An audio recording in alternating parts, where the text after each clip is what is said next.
Students is an organization that has been very positively intertwined with our governance processes at the college for a long period of time. You've been so extraordinarily well represented, and the student voice is certainly heard at this college and hopefully advanced.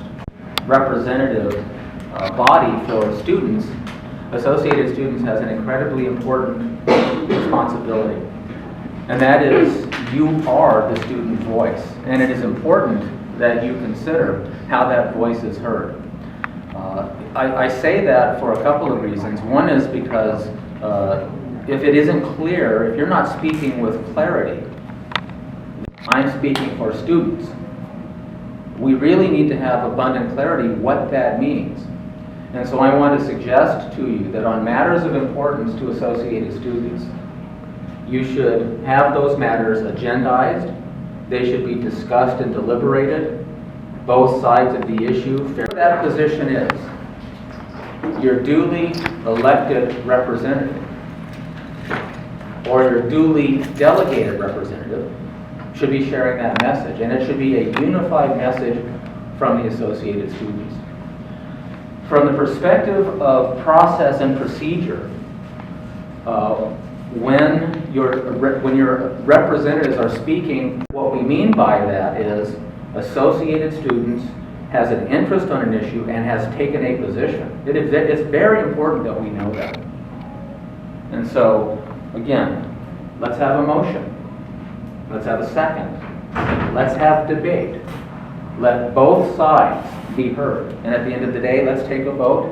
And then you've given absolute clarity for what the associates listen to.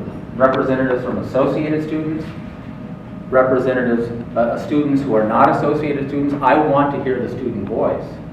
But when the statement is made, I'm speaking for students, what does that mean? Importance to them. That's important to know. I've taken a poll and survey that included 100 students, and they all are of the opinion, fill in the blank. It's important to know that. But I believe there's only one organization that speaks for, in general, the students, and that is Associated Students. And so, if a student came to me and said, I'm going to share an issue of importance with you as president of Cypress College, and I'm speaking for the students, I would listen, might respond, might have some questions, but I would direct that student to you as the elected student representatives on an issue of importance to decide what is the Associated Student position on that. And then whoever you delegate to be the spokesperson, you have that right. It is important that we be clear because we would never want to be construed as unduly usurping the authority of a body to which we may report or may not report. We don't want it implied, if I'm speaking for the district, well, I'm president at Cypress College and I may be delegated to speak for the college, but I can't speak for the district. I'm part of the district. And so I need to be abundantly clear. I also, as president of the college, I still retain my rights as a private citizen to speak. True? And I have First Amendment rights. And so, for example, our Board of Trustees, they have open session. If I want to speak on a matter of public policy to the Board of Trustees, I have every right to do so. I can fill out a yellow card. I am Bob Simpson, member of the community. I have an issue of importance. I want to express my opinion, not the opinion of the college, not the opinion of the district, my opinion as a citizen on a matter of public interest, and I get 3 minutes to state my position. And I make it abundantly clear, I'm speaking for Bob Simpson. Or, I'm speaking for Bob Simpson and the 5 friends of Bob Simpson who are here supporting me. Absolutely appropriate to do so.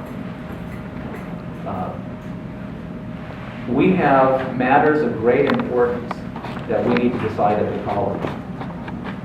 And we have processes in place that will allow us to address those matters.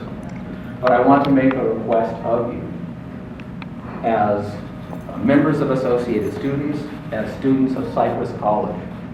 If you believe there is an issue of great importance that demands the college's attention, please give us at the college notice of that fact and the opportunity to address the matter before you go elsewhere. Now, you have every right to go elsewhere. You can go directly to the Board of Trustees and let them know you believe things are not right at Cypress College. You can go directly to the press and share with the press that there are matters of great importance at Cypress College that are not getting attention. But wherever else you go, matters of Cypress College that need to be addressed at Cypress College are going to be directed back first to Cypress College. And if the matters are not addressed to your satisfaction, you have every right to go to the next level, and the next level, and the next level. But as a matter of consideration and common courtesy, if you become aware of an issue, you believe that there's a violation of district policy, college policy, procedure, we're not applying the principles of the catalog fairly, any matter that you believe needs addressed here, please give us the opportunity at the college to address that. I can assure you there is no member of this college, no faculty member, no manager, no classified employee who wants to take an act or engage in a process or procedure that makes it more difficult for you to achieve your academic goals. We all want to see you all be successful. And if we are engaging in practices, processes, procedures that are making it more difficult for you, we want to know that. And I can promise you, we will listen to you and we will address that to the best of our abilities. And again, I am not telling you that you don't have the right to go elsewhere. You have the absolute right to go elsewhere. But I believe as a matter of integrity at the college and consideration for this very special place, that if you give us the opportunity to address your concerns, we will do so. We are going to be engaging in a process in the not too distant future of, let me say it this way. There's the possibility that the district will be asking the community to support a local bond measure. A local bond is incredibly important. No decision has been made, still gathering information. We may, as a district, ask the communities to support a local bond that will bring millions of dollars to us that will allow us to regenerate this college, to rebuild it, to refurbish facilities that need to be refurbished. We need the community to support us in that. For those of you who are mathematicians or scientists and you take lots of classes in our SEM building, that is an original building of the college. It was built in 1966. And so in those areas that are probably the most dynamic, science that changes all the time, new discoveries, new developments, being taught in a building that is woefully outdated. Humanities building was refurbished and rebuilt due to the community support of the last bond measure. And look at that beautiful facility today. That will serve this college and students. You are being served by that facility. Our faculty members in that house in that building are being served. But students into the future, for the next number of generations, will be served by that facility that came about because we spoke with a unified voice in support of this institution that I believe we all love. If we send a message out that Cypress College is not supportive of student success, if we send the message out that Cypress College is not respectful of its own policies and procedures, and that message goes out to the community, as a community member, how inclined do you believe they will be to support a local bond? And if the district decides to go out for a local bond, and in the local newspapers we have statements that Cypress College is not acting in good faith, and that bond were to fail, that science and engineering and math building doesn't get rebuilt. The fine arts complex does not get refurbished. Our health sciences complex remains as it is. And the next generations of students who come to our doors will not be served. So I'm asking you to consider, again, the importance of your positions as representatives of the college. Your voices carry great weight. I'm asking you to consider the need to be respectful of your own policies, processes, and procedures. And if there are matters that are worthy of official positions by associated students, it would be incredibly helpful to me as president of the college for you to take an official position and then through your president or whoever else you delegate, inform us of that position and give us the opportunity to address that. I want to give you an example of how effective that practice can be. We've been informed by students, through associated students, that you would like to see extended hours in the library so that during your final exam periods you would have an opportunity to be here at the college and utilize those resources.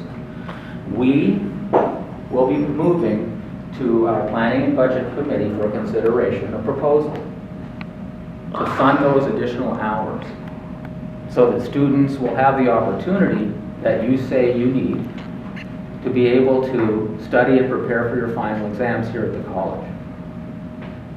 We listen to your voice. It has great impact, and I believe we can demonstrate we respond in a very positive way when you have concerns or suggestions for how we can better do business.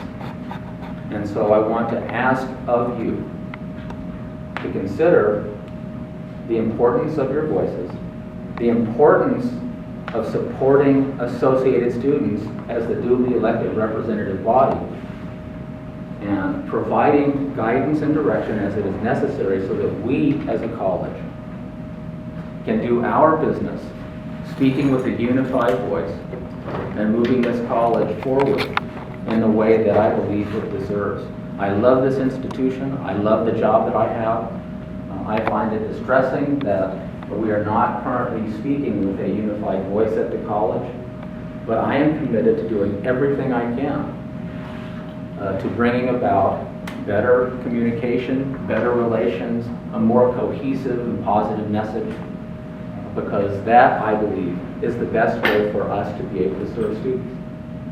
And that is what I believe we are all about. And so with that, if you have any questions or comments, I would love to hear them. Other than that, I will not take more of your time.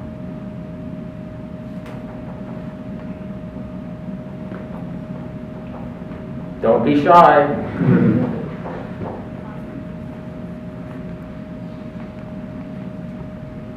If there are no questions or comments, then let me end by saying once again how much I appreciate the fact, first, that you are students here at Cypress College. And beyond that, the fact that you all are willing to put yourselves forward and to spend the extra time to dedicate yourselves at a much higher level to helping Cypress College to address its mission. The fact that you're willing to serve in the capacity that you serve as representatives and members of associated students and leaders of this college, I so appreciate that, and I want you to know, I want you to hear and to know that that is absolutely the case. And the fact that there may be an issue that we disagree on will not diminish my appreciation or respect. We'll debate the issue, we'll discuss, we'll brainstorm options, we will come to a resolution that will serve us all. And we're able to do that because of your ongoing commitment and dedication, both as students and as leaders of the college. And I so appreciate that. So with that, thank you very much.